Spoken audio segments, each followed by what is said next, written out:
नमस्कार दोस्तों, स्वागत है आपका अनुपम आईएएस एकेडमी पर। आज की अपनी हम वीडियो में शेरशाह सूरी की जो भू राजस्व व्यवस्था है, यानी वह कैसे टैक्स वसूलता था, उसका रिकॉर्ड कैसे रखता था, कैसे उनका लेखा जोखा तैयार किया जाता था, उस पूरी व्यवस्था को समझने का प्रयास करेंगे। हम डिटेल से उन सारे तथ्यों को भी समझेंगे कि कैसे इसकी व्यवस्था इतनी मजबूत बन गई, जिसने अकबर काल के दौरान भी और उसके बाद भी इस व्यवस्था को बनाए रखा और इन सब राजाओं ने शेरशाह सूरी की बनाई हुई व्यवस्थाओं का प्रयोग किया। तो वीडियो पूरा देखिएगा, बहुत सारे आपको ऐसे तथ्य मिलेंगे जो आपकी परीक्षा के लिए बहुत उपयोगी होंगे। तो मैं अनुपम तिवारी स्वागत करता हूं आपका अपने इस YouTube चैनल पर। जो शेरशाह सूरी की भू राजस्व व्यवस्था की सबसे मुख्य बातें हैं या जो सबसे मुख्य विशेषताएं हैं वह क्या है। सबसे पहले हम देखते हैं कि भूमि की माप की जाएगी, यानी जो भी जमीन है उसको पहले मापा जाएगा। जमीन कितनी है उसके लिए यह काम करेगा जरीब का प्रयोग, यानी जरीब के माध्यम से यह जमीन को मापेगा। तो सबसे पहला काम कि जमीन की माप ठीक से होनी चाहिए। जब जमीन की माप ठीक से हो जाएगी तो उसके बाद अगला चरण क्या है, जो भू राजस्व का निर्धारण है वह सही तरीके से होने चाहिए। यानी जो राजस्व वसूला जाएगा, जो टैक्स वसूला जाएगा, वह किस तरीके से वसूला जाएगा और कितना वसूला जाएगा, यह बात यहाँ तय होती थी। इसमें देखा जाता था कि जो उपज क्षमता है किसी भूमि की वह कितनी है, कौन सी फसल उगाई जा रही है, किस मौसम में उगाई जा रही है, उन सारी स्थितियों के हिसाब से यह तय किया जाता था कि कितना टैक्स लेना है। जनरली हम देखते हैं कि लगभग 1/3 टैक्स लिया जाता था। यानी पहले इसने भूमि की माप करवाई और उसमें प्रयोग होता है जरीब का। जरीब मतलब भूमि मापन की एक इकाई है। उसके बाद उसका टैक्स निर्धारित किया। उसमें भी देखा गया कि जो फसल है वह कैसी है और उसके हिसाब से टैक्स लिया जाएगा। यानी एक ही रेट से टैक्स सारी फसलों पर नहीं लिया जाएगा, अलग अलग रेट से अलग अलग फसलों पर टैक्स लिया जाएगा। भूमि की माप हो गई, टैक्स निर्धारित हो गया और फसल के हिसाब से टैक्स लिया जाएगा, यह तय हो गया। इसके बाद यह तय किया गया कि जो टैक्स का कलेक्शन है वह डायरेक्ट होगा। यानी पहले क्या है, स्थानीय स्तर पर टैक्स का कलेक्शन होता था, अब यह टैक्स का कलेक्शन चला जाएगा डायरेक्ट केंद्रीय स्तर पर। यानी जो पूरा टैक्स है उस पूरे टैक्स का पैसा जाएगा कहाँ, केंद्र में, वहां से रिवर्स होकर पैसा आएगा। पहले क्या व्यवस्था थी, स्थानीय लोग टैक्स कलेक्ट करते थे, अपना हिस्सा लेते थे और अपना हिस्सा लेने के बाद वह केंद्र को पैसे भेजते थे। लेकिन अब क्या व्यवस्था बनी, केंद्र के पास सारा टैक्स जाएगा और वहां से पैसा वापस आएगा जिसका जो हिस्सा है या जिसको जितना देना है। तो यह व्यवस्था भी इसने डेवलप की। इसके साथ साथ इनका रिकॉर्ड रखा जाएगा, जो भी टैक्स वसूला जाए, कौन टैक्स दे रहा है, कितना टैक्स दे रहा है, किस आधार पर दे रहा है, किस क्षेत्र से दे रहा है, यह सारे रिकॉर्ड रखने का इसने काम किया। तो भूमि की माप सही होनी चाहिए, इसके लिए जरीब का प्रयोग। भू राजस्व का जो निर्धारण है वह क्षमता के हिसाब से और फसल के हिसाब से और मौसम के हिसाब से, मतलब परिस्थितियों का ध्यान रखते हुए जो टैक्स का रेट है वह रेट तय किया जाएगा। इसके साथ साथ अलग अलग फसल पर अलग अलग रेट से टैक्स लिया जाएगा। इनकी वसूली डायरेक्ट होगी और डायरेक्ट वसूली होने के बाद इनका रिकॉर्ड रखा जाएगा। तो इस तरह यह पूरा जो स्ट्रक्चर डेवलप हुआ, इस स्ट्रक्चर की वजह से जो टैक्स वसूली का सिस्टम है वह टैक्स वसूली का सिस्टम बहुत अच्छा हो गया और इसकी आय लगातार इसमें बढ़ती रही। इसमें आपको दो शब्द मिलेंगे, एक शब्द मिलेगा आपको पट्टा, एक शब्द मिलेगा आपको कबूलियत। यानी जो भूमि रिकॉर्ड रखा जा रहा है वह किन आधारों पर रखा जा रहा है, उसके दो बेस हैं। एक बेस यह है कि यह पट्टे पर भूमि देता है, दूसरा यह कबूलियत भी रखता है। अब यह क्या चीजें हैं, जिस किसान को भूमि दी जाएगी उसके नाम से कागज बनेगा।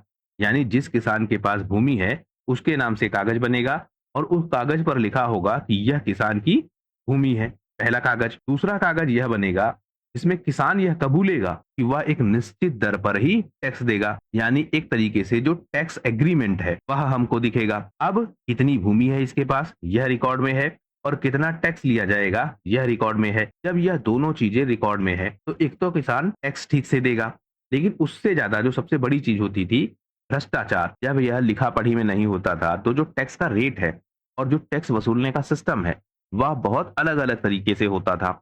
यानी कई बार बहुत ज्यादा टैक्स लिया जाता था, जबरदस्ती किसानों से उनका हिस्सा छीन लिया जाता था, उनकी उपज पर अधिकार कर लिया जाता था। टैक्स वसूलने का जो सिस्टम है वह भी अलग अलग होता था, बहुत खराब तरीके से टैक्स वसूला जाता था। तो जब सारी चीजें लिखा पढ़ी में है तो इसने तय किया कि अब जो टैक्स वसूला जाएगा वह इन्हीं आधारों पर वसूला जाएगा। इससे जो इसका टैक्स का कलेक्शन है वह काफी बढ़ जाता है और इस व्यवस्था को आधार बनाकर बाद में जो आपका अकबर है वह भी अपनी व्यवस्थाओं को आगे बढ़ाता है। जैसे अकबर की व्यवस्था है दहसाला प्रणाली, और यह दहसाला प्रणाली उसके जो राज मंत्री हैं टोडरमल, यानी वित्त विभाग को देखने वाले जो मंत्री हैं टोडरमल, वह बनाते हैं और उसी के आधार पर टैक्स वसूलते हैं। अब जो आपके यह रिकॉर्ड बने थे कि किसने कितना टैक्स दिया है और कितनी भूमि है उसके पास, एक तरफ है क्या आपका पट्टा, एक तरफ है आपका क्या कबूलियत, इन दोनों को आधार बनाकर यह तय किया जाएगा या यह डेटा निकाला जाएगा कि पिछले 10 साल में जो टैक्स कलेक्शन का रेट है वह रेट क्या है। यानी निकाला जाएगा आपका औसत कर, कितना औसतन कर वसूला जा रहा है। इसी के हिसाब से नए टैक्स का रेट फिक्स होगा। यानी मान लेते हैं कि पिछले 10 सालों में किसी क्षेत्र से टैक्स वसूला जा रहा है, तो 10 सालों में अलग अलग परिस्थितियां होंगी। कभी क्या होगा, सूखा होगा, कभी क्या हो सकता है बाढ़ हो, कभी क्या हो अच्छी फसल हो, कभी क्या हो सामान्य फसल हो। तो जब 10 सालों तक इस तरह से पूरा एक एवरेज निकाला जाएगा तो यह समझ में आ जाएगा कि लगभग लगभग कितना यहाँ से उत्पादन होता है और उसी के हिसाब से टैक्स का कलेक्शन होगा। यह प्रणाली विकसित की थी किसने, टोडरमल ने, जो कि वित्त मंत्री थे अकबर के।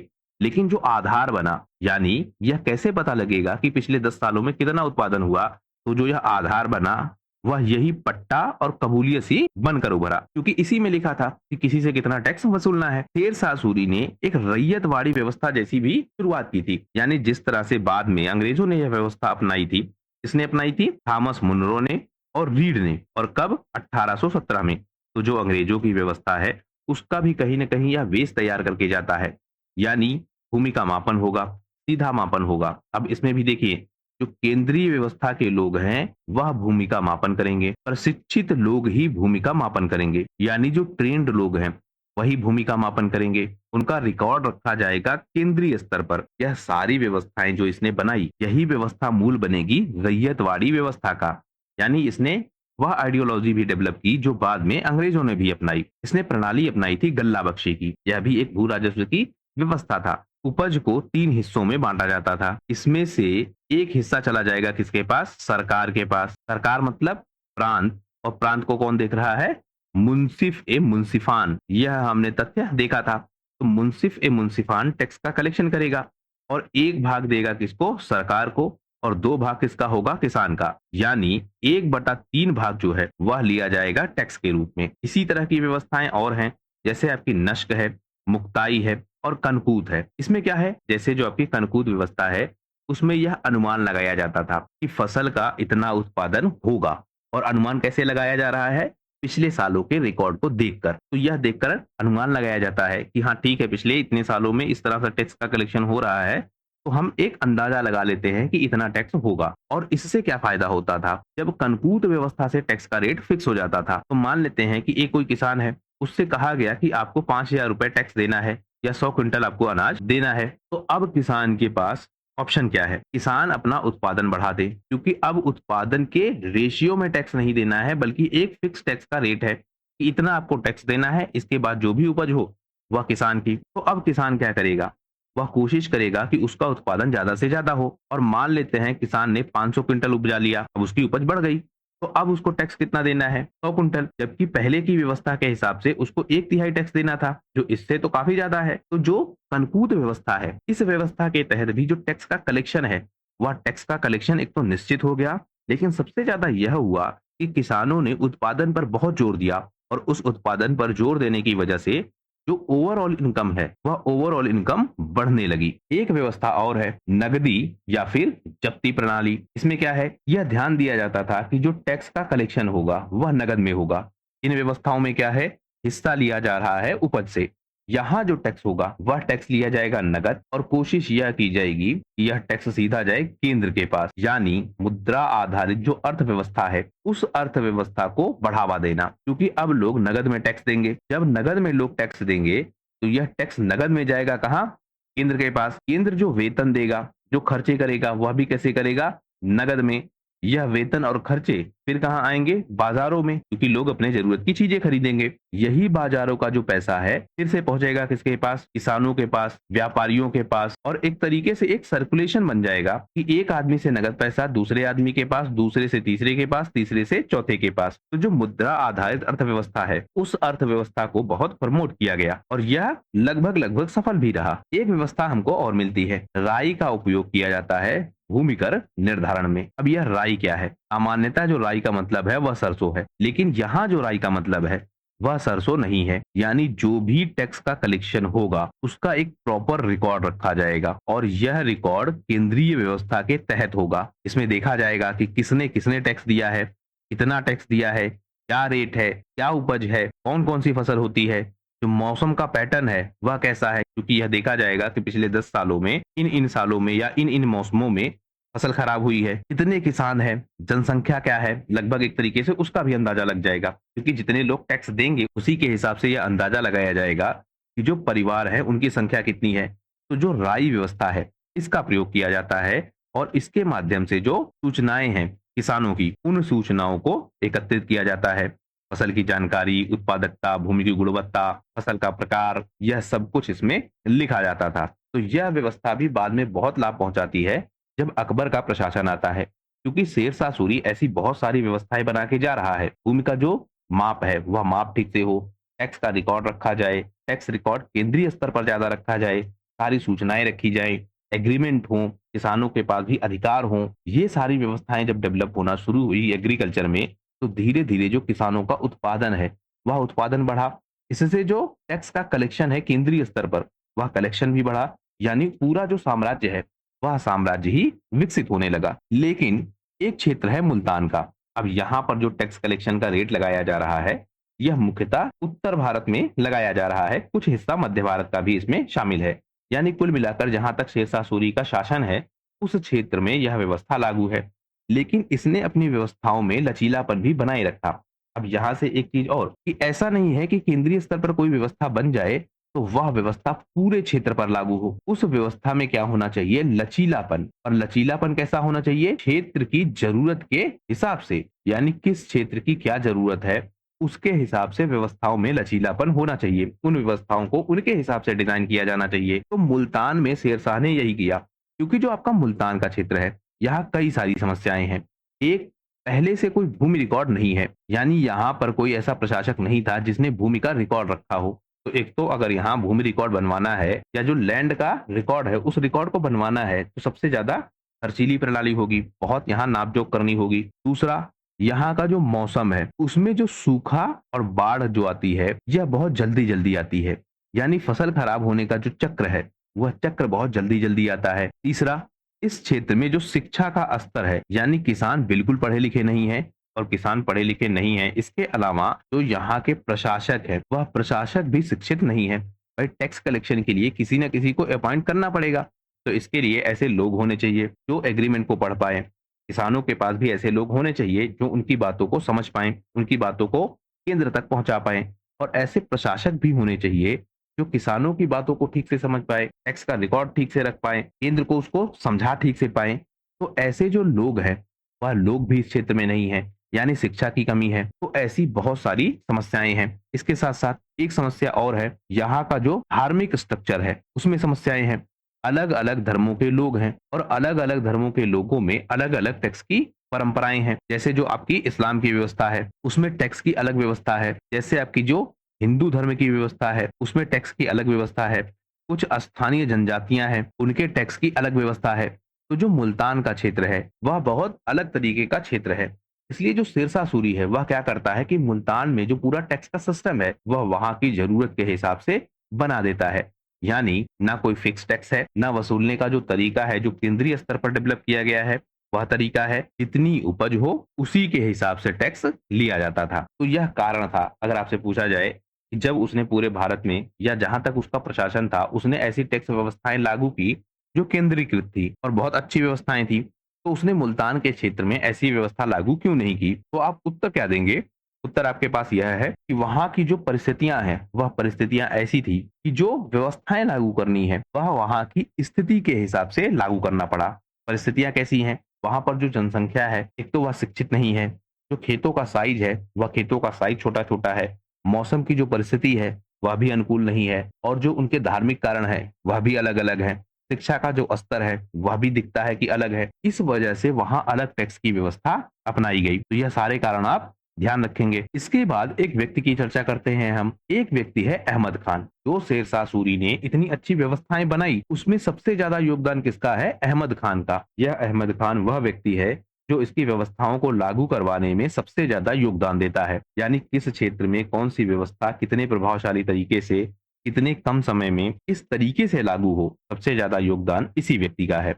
तो यह नाम भी आपसे पूछा जा सकता है। जैसे जब हम अकबर की बात करते हैं तो हम बात करते हैं टोडरमल की, जिन्होंने उसकी राजस्व व्यवस्था को बहुत मजबूत किया था। इसी तरह से जब हम शेरशाह की बात करते हैं तब हम बात करते हैं अहमद खान की। अहमद खान ने भी शेरशाह की जो व्यवस्था है उसको बहुत ज्यादा साइंटिफिक बनाया, उसको बहुत ज्यादा रिकॉर्डेड वे में बनाया, यानी सारी चीजों का रिकॉर्ड रखा जाएगा। जो अधिकारी नियुक्त होंगे वह भी क्या हो, ट्रेंड हो। ऐसा ही नहीं कि किसी को भी दे दिया जाए काम कि वह जाके भूमि का माप करे। गजे सिकंदरी का प्रयोग जो पहले से चला आ रहा था उसका प्रयोग, उसके साथ साथ जो आपकी जरीब का प्रयोग है इसका प्रयोग भी किया गया। यानी जो भूमि की माप है वह बिल्कुल स्पष्ट हो।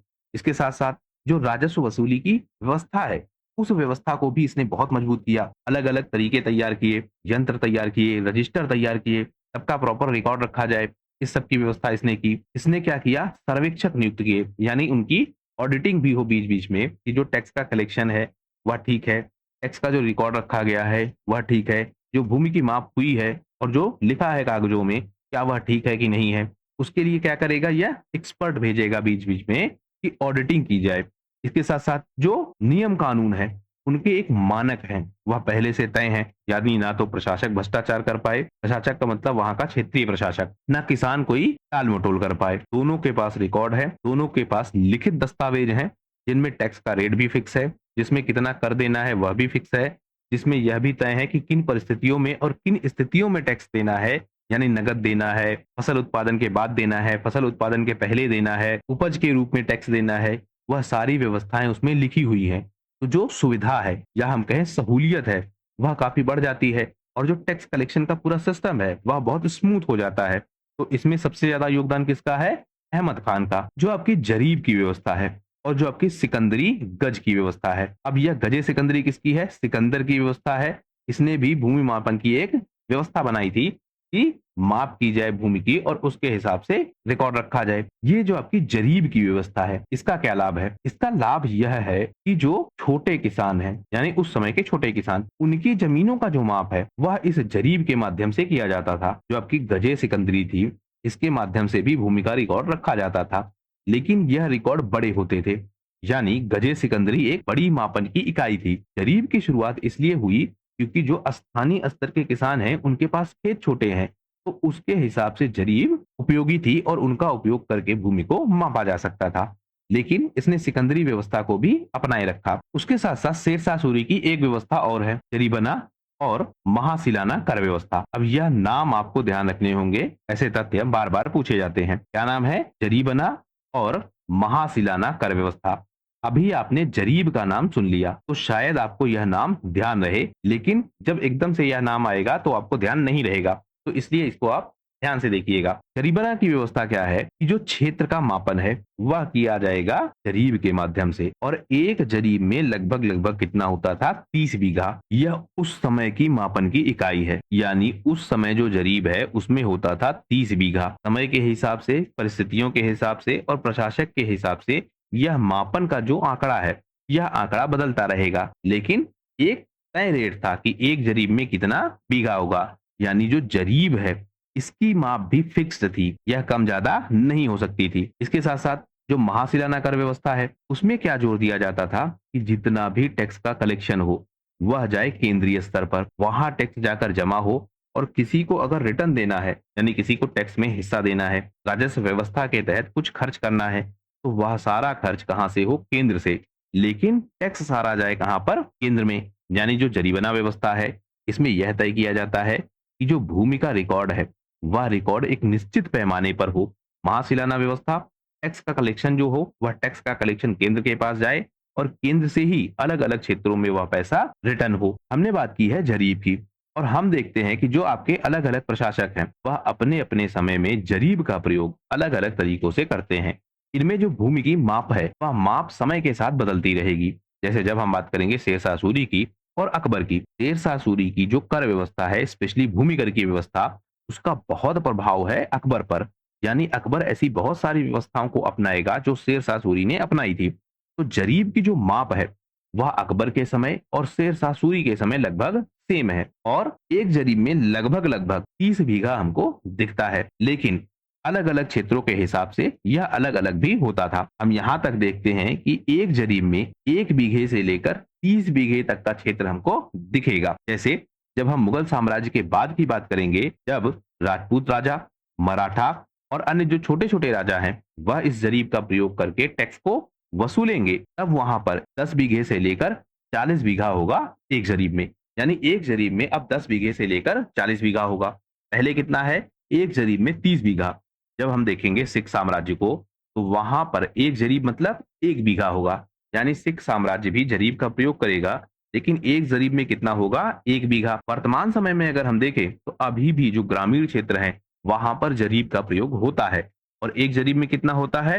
2.72 बीघा। यानी जरीब का प्रयोग वर्तमान समय में भी हो रहा है। आपने गांवों में देखा होगा कि एक चेन जैसा स्ट्रक्चर होता है और उस चेन जैसे स्ट्रक्चर से भूमि को मापा जाता है। यह आपने गांवों में देखा होगा। तो जो आपकी यह चेन का स्ट्रक्चर है, इसको क्या बोलते हैं? कड़ी बोलते हैं। और इस कड़ी की जो लंबाई है वह लंबाई भी क्या होती है? फिक्स्ड होती है। और जो कड़ियों की संख्या है वह संख्या भी क्या होगी? फिक्स्ड होगी। इससे जो ओवरऑल जरीब है, इस जरीब की जो माप है वह माप भी क्या होगी? फिक्स्ड होगी। लेकिन अलग अलग प्रशासकों के द्वारा इस जरीब की माप को बदला गया है। अलग अलग प्रशासक इस जरीब के माध्यम से जो भूमि को मापते हैं वह अलग अलग मापते हैं, यानी समय काल में।